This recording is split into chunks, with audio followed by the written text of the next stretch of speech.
Well, hello everyone, and welcome to another spring season preview. Justin Bird is here, and today we're turning our attention to the track and to the field, because with us here is head track and field coach Bryan Wilkins. Bryan, good to see you here.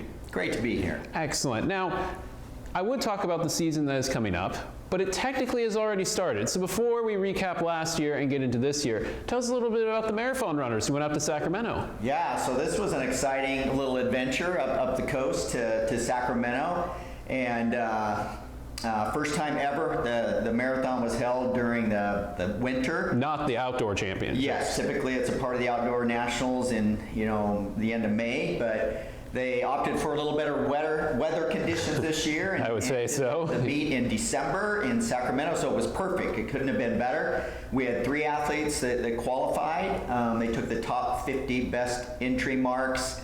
And we had Evan and Vanessa and India, and they performed exceptionally well. Evan was seated 35th going in and finished 17th. Double performance right there. Vanessa was seated 20th and finished 17th.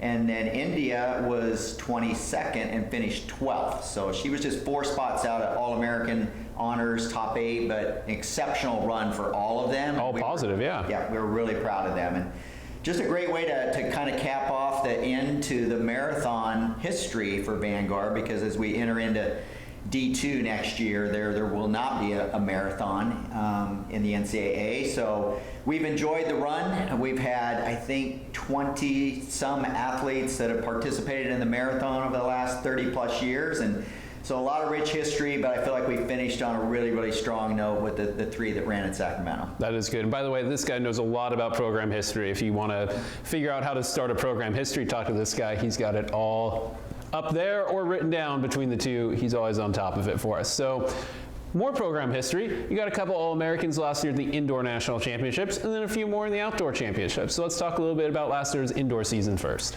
Yeah, so on the indoor front, we had Aaron Burke was All-American in the Open 400, and then Chase Mars in the 60 and the 200. And we had a lot of other athletes that competed that performed really well, but yeah, those 2 were the standouts on the weekend. The short indoor season produced a lot of good things to your team, built that in toward the outdoor season. So what happened last year from about the beginning of March all the way to the championships out in May? Right, so we saw some great things throughout the course of the season, kind of highlighted by our women winning conference for the 2nd consecutive year, scoring the highest point total that we've ever scored, 266 points. And also, the women broke a GSAC record in the women's 4x4 that weekend, which was pretty exciting. We had just a myriad of athletes that won individual events on that day, both men and women, and then kind of moved toward the end of the outdoor season. We sent the most athletes to outdoor nationals that we ever have. I believe the number was 19. Including some alternates for relays, but that was really exciting to be able to take that big of a group of qualifiers to outdoors. And then Jordan Burke had the best day. She was 3rd in the 400-meter hurdles, All-American. Also ran on both relay teams, 4x1 and 4x4, that were also All-American.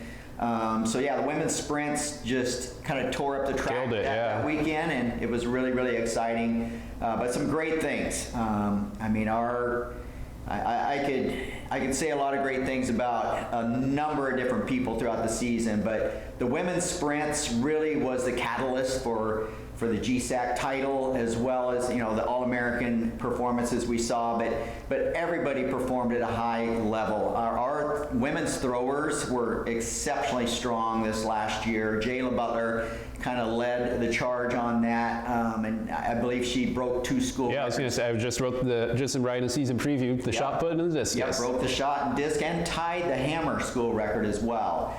And then we had 11 school records by the women in total, 5 by the men, and just a lot of those records were in the sprints, the 2, the 4, the 4x1, 4x4. An incredible year, but our jumpers competed very well. Our distance runners had a great season.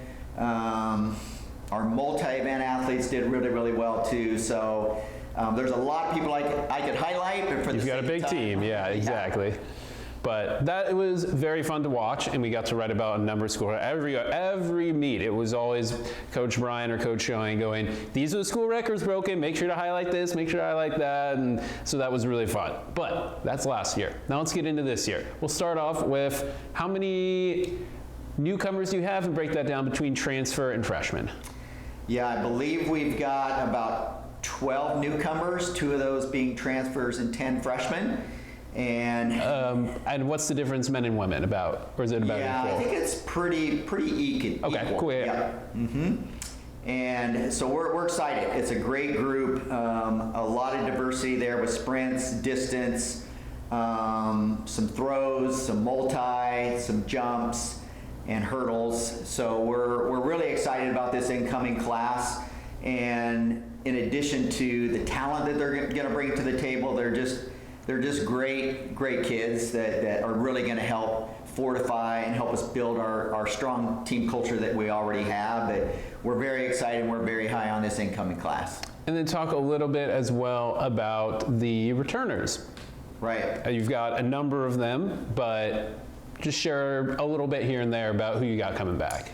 Yeah, so on the returner front, again, the women's sprint core is still pretty much intact. We did lose a couple of our high-performing gals last year, but all of the women's 4x4 is returning, and so we're expecting some great things again there from obviously the Burke twins, Aaron and Jordan, Brooke Dougherty, Elizabeth Betton, and there's several others as well. Penelope Leach will really carry a big load this year with a multiple of events. Kate Baranski is looking really good on the distance side, as well as we have a really strong transfer gal, Sarah Fights, that's going to factor into the distance group as well. On the men's side, we got a great sprint core returning. Obviously, we lost Chase Mars, but nonetheless, we've got some very talented newcomers and returners. And I think we're going to see some really good stuff on the sprint front. On the distance side, we've got 3 new freshman guys that we've added, and they're all looking really good. Evan Hernandez is our top distance guy, and we're expecting big things from him again this year.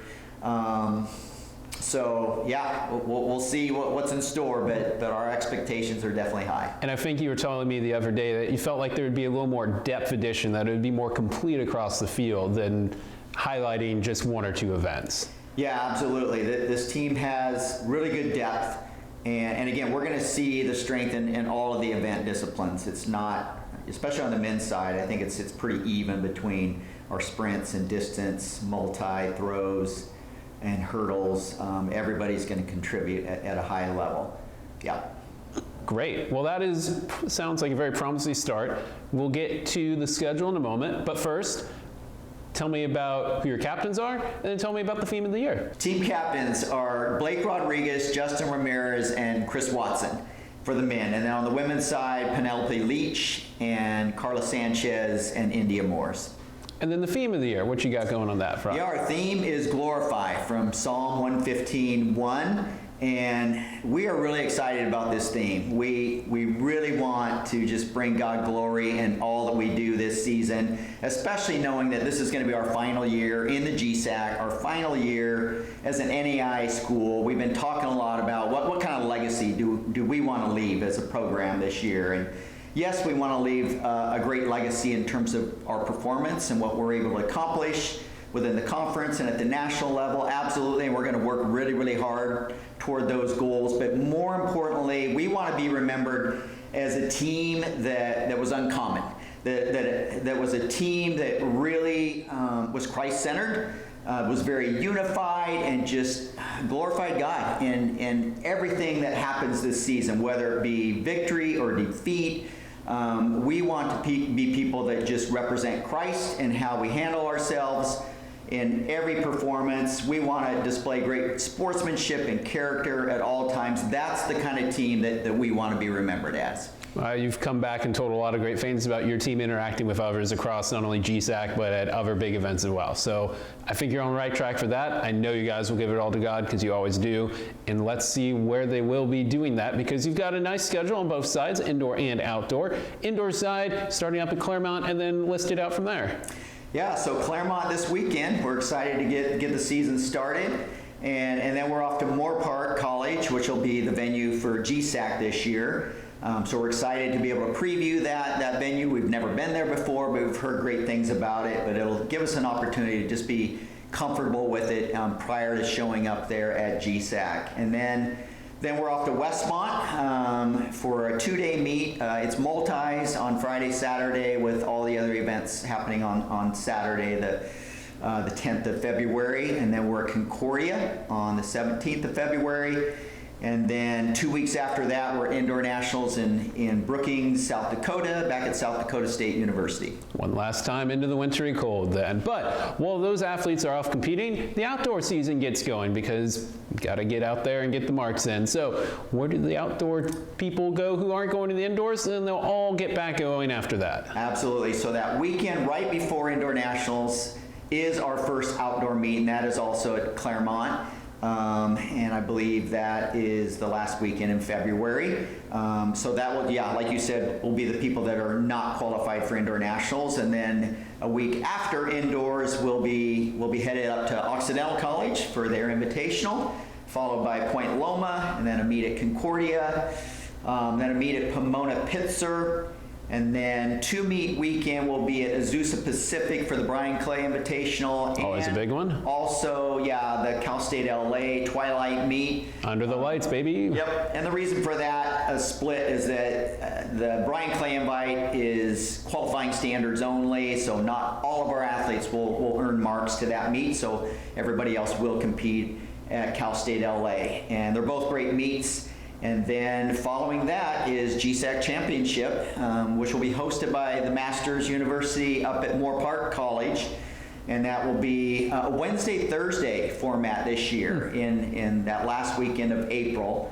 Followed by 2 weeks after that, we will be at either Azusa Pacific or Concordia for a last chance qualifier for outdoor nationals. And then 2 weeks after that, we will be at Indiana Wesleyan for our final NAI national meet.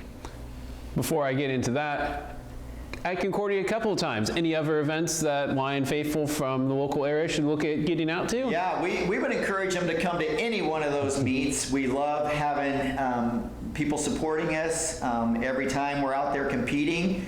But yeah, the Concordia venue is definitely the closest to Vanguard, and we have meets there in February, March, and May, most likely. But yeah, we'd love to see people at Pomona-Pitzer is a great meet to come to. If you're down in the San Diego area, the Point Loma meet is great. The Occidental meet up in LA is also a great meet. You can't go wrong with any of those, but we would love, the more support we can get, the better. That's right. So get out to all the different venues. You can go to vanguardlions.com for the schedule, the roster, and all complete information. But then reflect a little bit. Last NAI championships, indoor and outdoor, and then especially the outdoor. It's a new venue. It's been moving around a little bit. Indiana Wesleyan, tell me a little bit about how that was. Yeah, the Indiana Wesleyan venue is great. We were there last year, and the unique thing about that meet is they host all the athletes on campus in the dorm. So there's kind of a Olympic Village feel to the campus because everybody's right there. And so we're walking around campus together, getting to know a lot of athletes and coaches from other teams, which is fun. We're all in the dining commons together. So we love it. It's a great facility, and it's an easy walk to the track, about 5 minutes from the dorms. And so the cool thing about that is our athletes are able to be out there supporting teammates all throughout the day, all 3 days of competition. And we're not cooped up in our hotel rooms, all waiting for the ride. Yeah. But it's great. We love it. Great venue. The host school does an amazing job just administrating the meet. Final question then before I let you go. Reflect a little. D2 transition, Track and field, one of the more storied programs in Southern California college, Vanguard history. And while there won't be a ton of change in events maybe you go to, and track and field events or track and field events, there is something to moving on from that NAI history that your program has built up. Right. It's bittersweet. We're going to miss the NAI. We're going to miss the GSAC. There's just so much rich history and incredible memories, and a lot of the teams that we've developed really strong relationships with coaches and athletes, we're going to miss. There's no doubt about that. But we're excited for this new step up to D2, and the cool thing about it, a lot of the schools we're going to be joining within the Pac West Conference are schools that used to be in the GSAC, of course, and have kind of migrated ahead of us to the D2 level. So it's almost like a reunion of GSAC schools. We're all going to be back together again, and we're excited about that. And the athletes are really up to the challenge of knowing that, hey, the level of competition is going to be a step up, but we're embracing that, and hopefully it will, just being an NCAA member will bolster our recruiting as well, and we're ready to take on this new challenge. Well, as one door closes, another opens, but your championship window here in 2024 is just opening. So best of luck both in the indoor and the outdoor season. We hope for a ton more school records, some All-Americans, maybe just maybe a new red banner, TBD, but we wish you all the best, Coach Wilkins. Thanks so much, and we'll see you out on the track field sometime soon. Awesome. Thank you so much, Justin.